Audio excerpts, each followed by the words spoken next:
6 English grammar mistakes you might be making. In today's lesson, I'm going to show you some mistakes that real students of mine have made, and you might be making too. The purpose of this lesson is not to make you feel bad about these mistakes, but instead to learn from them.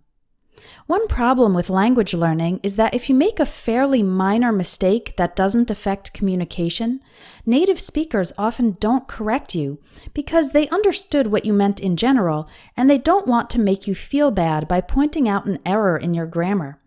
And then you might go on making the same mistake for months or even years. If you want to get your English corrected by a teacher, join my Advanced English Grammar course, which includes writing tasks that you can send me for correction. Okay, let's take a look at these mistakes and their corrections.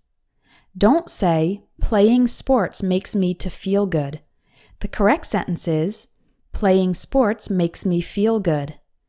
When we use the structure make someone or something take an action, meaning to cause that person or thing to take the action, we don't use the word to. The verb let is also like this. Don't say, "I let my kids to stay up late." That's incorrect. The correct sentence is, "I let my kids stay up late." Here's the next mistake. Don't say, "They got married in October 5th." The correct sentence is, "They got married on October 5th." We say in October if we just say the month without specifying the day, but we say on October 5th. Always use on with days. On Monday, on the 1st of June, on my birthday, on October 5th. Error number 3. Don't say, "I bought several stuffs at the store." The correct sentence is, "I bought several things at the store," or "I bought some stuff at the store." Why is this a mistake? Well, the word stuff is considered an uncountable noun in English, so it is always singular, even when it refers to multiple things. The word things is a countable noun, so it can be singular or plural. With countable nouns like things, we can use the words many, a few, and several. With uncountable nouns like stuff, we need to use different words, much, a little, and some. Some can actually be used with both countable and uncountable nouns, so we could also say some books, some tools, etc. Here's the next mistake. Don't say, "I played the piano when I was child." The correct sentence is, "I played the piano when I was a child," or "I played the piano when I was young." We say a child, a teenager, and an adult, because these are all countable nouns, so they need an article, a or an.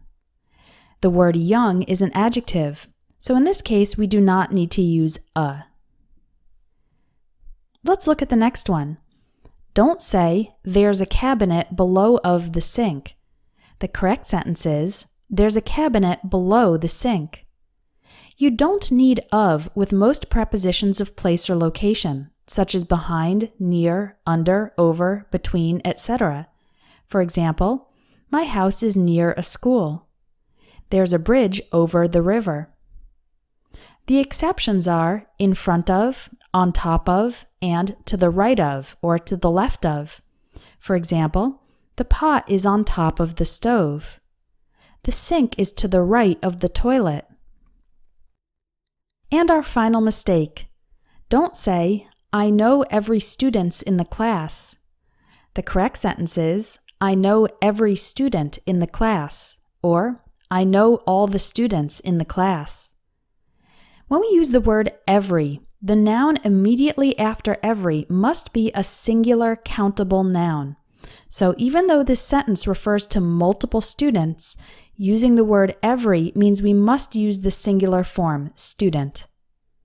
The word each is similar, but each can be used two ways. We can say, "The teacher gave a test to each student," each plus a singular countable noun, or "The teacher gave a test to each of the students." We can use each of plus an article like the, We could also say these or those, or a possessive like my, our, or your. And then in this structure, we would use a plural countable noun, each of the students. It's not easy to find your own mistakes, so that's why it's good to have feedback from someone else. Again, if you're interested in getting your written English evaluated and corrected, join my Advanced English Grammar course. You can sign up by clicking on the link in the video or in the description.